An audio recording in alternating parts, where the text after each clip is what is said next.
Hello students, last class में हम लोग ने किंगडम फंगाई का क्लासिफिकेशन, उसके पहले जनरल फीचर्स और सारी चीज़ें पढ़ ली हैं अबाउट द फंगस। ठीक है, आज हम लोग अलग अलग क्लास को डिस्कस करेंगे और अलग क्लास में भी दो क्लास को हम लोग डिस्कस कर रहे हैं। हायर फंगाई को हम लोग यानी एस्कोमाइसिटीज और बेसिडियोमाइसिटीज क्लास को आगे के लेक्चर में कवर करेंगे। ठीक है, फिलहाल हम लोग यहाँ दो क्लास को देख रहे हैं। एक तो लोअर फंजाई जिसे फाइकोमाइसिटीज के नाम से हम लोग जानते हैं, है ना। इसमें oomaicids और जाइगोमाइसिड्स दो अलग अलग ग्रुप्स और हैं। और दूसरा हमारा ड्यूट्रोमाइसिड्स है जिसे इम्परफेक्ट फंजाई के नाम से जानते हैं। तो यहाँ oomaicids और जाइगोमाइसिड्स को अलग अलग नहीं पढ़ेंगे, उनके कॉमन फीचर्स को एक ही साथ हम लोग यहाँ पे कलेक्टिवली देख लेंगे। फाइन, स्टार्ट करते हैं फाइकोमाइसिड्स। तो फाइकोमाइसिड्स को हम लोग प्लांट फंगस या एल्गल फंगाई भी आप कह सकते हैं। फाइको मतलब यहाँ पर प्लांट है और माइसिड्स मतलब यहाँ पे रिप्रेजेंट कर रहा है फंगस को। माइकोलॉजी मतलब स्टडी ऑफ फंगाई, ये हम लोग ने पढ़ा हुआ है। तो ये कहाँ पाए जाते हैं? मोस्टली दे आर एक्वेटिक या डिकेइंग वुड, ऐसी लकड़ियां जो सड़ रही हैं, खराब हो रही है, वहां पर मिलेंगे और नम हो, मॉइस्ट हो या डैम्प हो। ऐसे एरिया पे ये मिलेंगे जो डैम्प हो, मतलब दलदली टाइप के या गीला हो, उस एरिया पे ये मिलेंगे, वेटी एरिया में। Next, mycelium aseptate and coenocytic. पहले भी हम लोग पढ़ चुके हैं कि माइसीलियम एसेप्टेट का मतलब यहां पर क्या है। जो माइसीलियम थी वो बनी हुई थी किससे? बहुत सारी हाइफी से। तो किसी एक ब्रांच स्ट्रक्चर को हम लोग जो बना रहे थे, इसे हम लोग क्या बोलते थे? हाइफी। और कई सारी हाइफी आपस में मिक्स हो जाती थी, इस तरह से एक नेटवर्क बन जाता था। इसको क्या बोलते थे हम लोग? माइसीलियम। अगर इस माइसीलियम में सेप्टम पाया जा रहा, मतलब इस तरह से क्रॉस वॉल पाई जा रही है, look like this.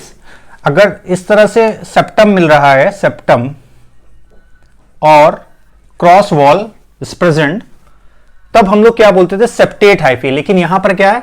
A septate. A septate का मतलब क्या हुआ? यहां मल्टी न्यूक्लिएट कंडीशन आपको दिख रही है।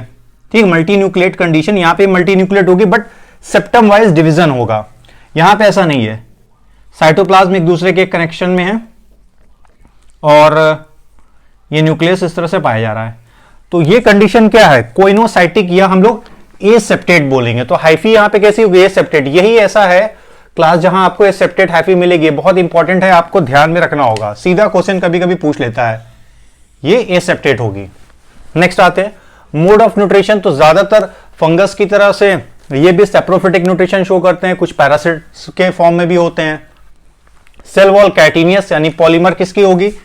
नाग की। एन-एसिटिल ग्लूकोजेमाइन। ठीक है, अगर ये सब आप लोगों ने नहीं पढ़ा है तो आप हमारे पुराने लेक्चर जाकर देख सकते हैं, जहां पे फंगस का जनरल फीचर मैंने बताया हुआ है, वहां पे पूरा डिटेल किया गया है। ए sexual reproduction by the zoo spores. जू स्पोर्स कैसे स्पोर्स थे? ए सेक्सुअल स्पोर्स, जिनको माइटोस्पोर्स के नाम से भी जाने जाते हैं, और ये मोटाइल होते थे क्योंकि यहाँ फ्लैजिला प्रेजेंट था। या एप्लानोस्पोर्स। एप्लानोस्पोर्स नॉन मोटाइल स्पोर्स होते हैं, है ना। ये सारे स्पोर्स डेवलप होते हैं एंडोजेनसली, मतलब ये कहां बन रहे हैं? Inside the sporangium. ये इंपॉर्टेंट पॉइंट है। एक्सटर्नली बनेंगे कि इंटरनली बनेंगे, ये बहुत ध्यान में रखना होगा हम लोगों को। तो ये एंडोजेनसली बन रहे हैं, यानी इंटरनली बन रहे हैं। कहां बन रहे हैं? स्पोरेंजियम में, जिसे फ्रूटिंग बॉडी कहते हैं। Sexual mode of reproduction depend करता है कि मॉर्फोलॉजी ऑफ गैमेट कैसी है, यानी कि उसका शेप साइज कैसा है, मोटाइल है कि नॉन मोटाइल है, उसके अकॉर्डिंग आइसोगैमस टाइप हो सकता है, एनाइसोगैमस हो सकता है, या ओगैमस। आइसोगैमस में दोनों सिमिलर टाइप के होंगे, male female gamete. Ion isogamous में दोनों डिफर करेंगे। ओगैमस में कंडीशन ये है कि मेल हमेशा स्मॉल होगा और फीमेल गैमेट यानी एग या ओवम लार्ज होगा और नॉन मोटाइल होगा। आफ्टर फर्टिलाइजेशन यानी fusion of two different gametes, zygospore का फॉर्मेशन हो रहा है या जाइगोट। जाइगोस्पोर्स क्यों कह रहे हैं? क्योंकि यहां पे जाइगोट मियोसिस करता है, स्पोर का फॉर्मेशन करेगा। ध्यान रखिएगा, जाइगोट क्या करेगा? मियोसिस करेगा। मियोसिस करेगा और क्या बनाएगा?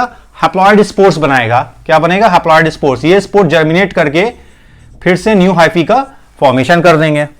तो इस तरह की मियोसिस को मैं बार बार बता चुका हूं और लेक्चर में जाइगोटिक मियोसिस कहते हैं, इसलिए यहां पर टर्म दे रहे हैं हम लोग जाइगोस्पोर्स या डिप्लॉइड जाइगोट आप कह सकते हैं। कुछ कॉमन एग्जांपल हैं, जैसे म्यूकर है, राइजोपस है। राइजोपस को ब्रेड माउल्ड के नाम से भी जानते हैं हम लोग, common bread mould. Albugo parasitic fungi है, किस पे? मस्टर्ड पे। Phytophthora parasitic fungi on potato. Pythium parasites on many plants. यहाँ कोई पर्टिकुलर नहीं दिए गए, कई सारे प्लांट पे ये फंगस पैरासाइट के तौर पे पाई जाती है।